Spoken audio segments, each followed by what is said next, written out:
Slow inhale, slow exhale. There's a level of mental and physical strength that makes some creatures look, well, almost invincible. And today, my slow-moving friend, you'll discover how one human achieved it 400 years ago, and how you, yes, even you who can't decide what to eat for breakfast, can do the same. Have you ever met someone who just doesn't break?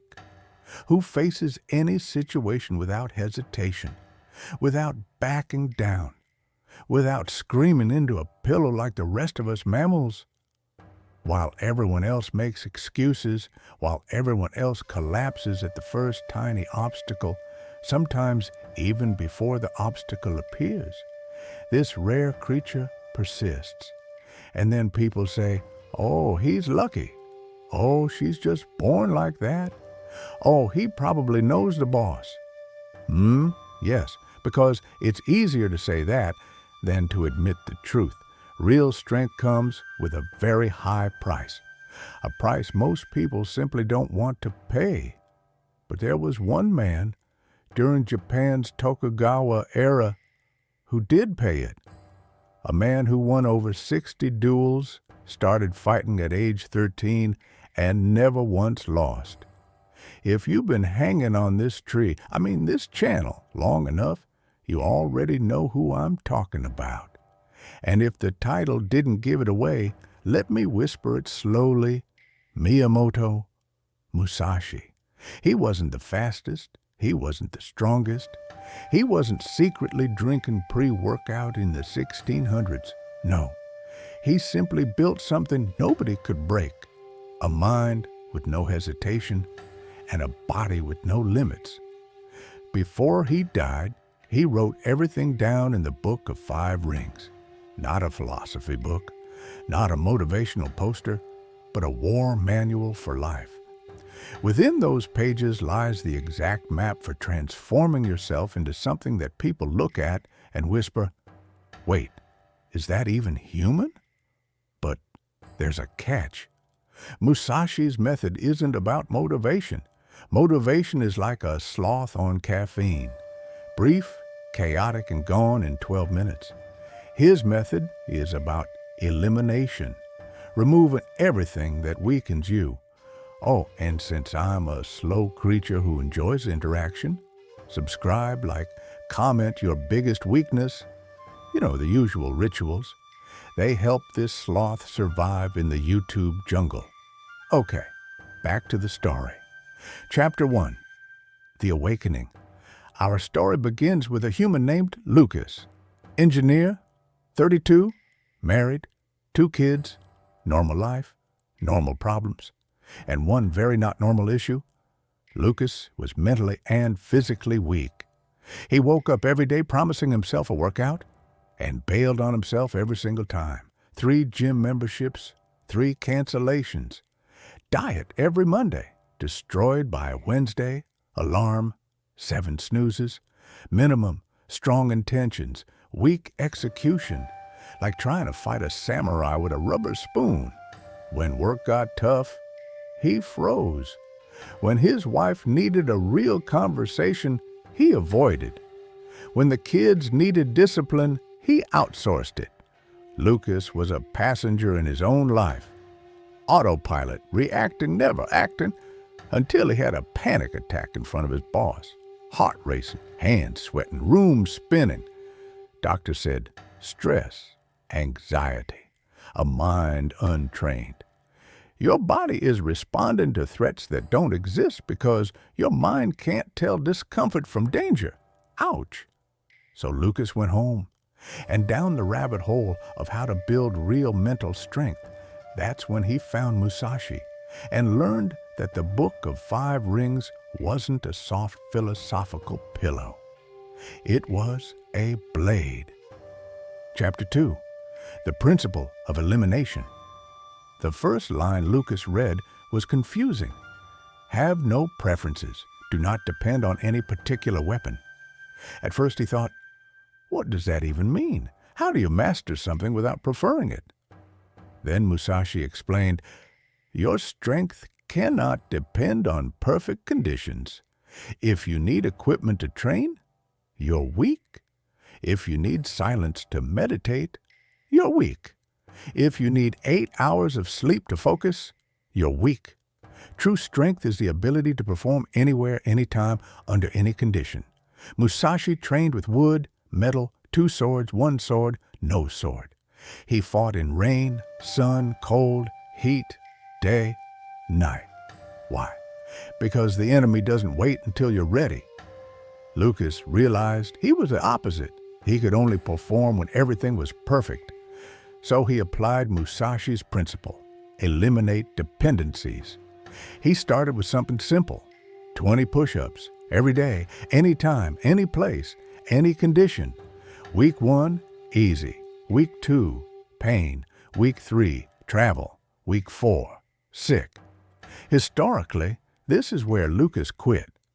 But this time, he remembered, practice continues regardless of circumstances. Travel, push-ups in the hotel, sick, 10 instead of 20. No energy, 5 instead of 20, but never 0. Sloth approved. Chapter 3, Hyoshin, the still mind. By day 40, Lucas's body was cooperating, but his mind, still a circus, anxiety, money stress, fear of disappointing his family. Musashi had an answer: Hyoshin, the everyday mind, the mind that does not change. At the moment of battle, Musashi wrote, your mind should be the same as when you drink tea. As a sloth who drinks tea every 3 hours, I deeply respect this. So Lucas practiced observing sensations without reacting. Heart racing? Observe. Hands sweating? Observe. Jaw tight? Observe. No judgment, no escape, no reaction. Then it happened. Boss yelled at him in a meeting. Old Lucas equals freeze, sweat, stutter. New Lucas equals calm response. No shaking, no panic, just stillness. He had entered Hyoshin, the mind that does not move. Neuroscience supports this. When you observe emotion without reacting, you rewire your amygdala. Fear loses its power. Chapter 4, Sen no Ri, the way of the warrior. But Musashi also said, a calm mind without a capable body is an illusion. So Lucas pushed further. 100 push-ups a day for 30 days. Day 1, 45 minutes. Day 5, agony. Day 10, arms shaking. Day 15, 120 minutes. Day 30, 12 minutes non-stop. The body changed, but the mind changed more. When you prove you can do the impossible, you stop negotiating with difficulty. You just do it. That's Sen no Ri, the way of the warrior. Chapter 5, Zanshin, permanent awareness. Musashi taught a third principle, Zanshin, the mind that remains. Not tension, not paranoia, just presence. Finish a duel, celebrate too early, get stabbed. Simple. So Lucas trained Zanshin. Finish push-ups, stand in calm awareness. Finish a meeting, breathe before reaching for phone. Small actions, massive effect. People noticed. You're different. You're so calm. What happened to you? He was shedding his old self. Chapter 6, Fudoshin, the immovable mind, day 105. Lucas is called in. Job cuts, he's fired. Old Lucas equals panic, despair. New Lucas equals stillness, shock, then calm. The mind didn't react. He simply asked, I see, what's the schedule? He handled his layoff the way a strong tree handles wind. It bends, but never breaks. 23 days later, 3 job offers, 40% higher salary. The colleagues who panicked, still unemployed months later. Resilience isn't talent, it's exposure to discomfort. Repeated, daily.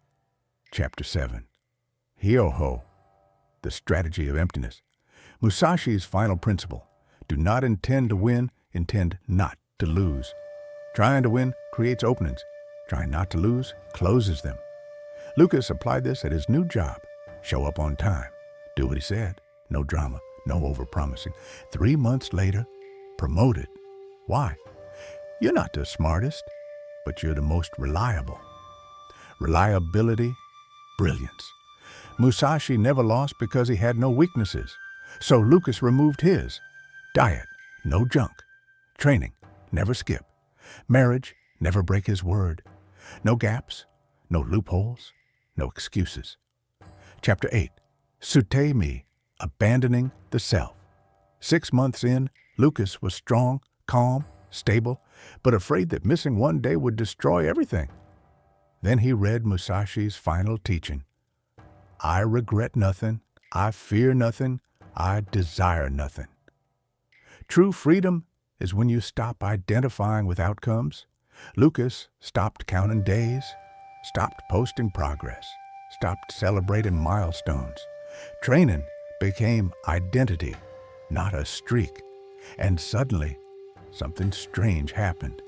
People avoided Lucas, not because he changed, but because he became a mirror. When you eliminate your weaknesses, other people see their own. And it hurts. Chapter 9, The Complete Transformation. After 1 year, Lucas wasn't disciplined. He was simply someone who could not be undisciplined. He didn't train. He was training. He didn't meditate. He was meditation. He became the living version of Musashi's principle, Kenzenichi. The sword and Zen are one. People asked him, how do you have so much discipline? I don't, he said. I removed a part of me that wanted to quit.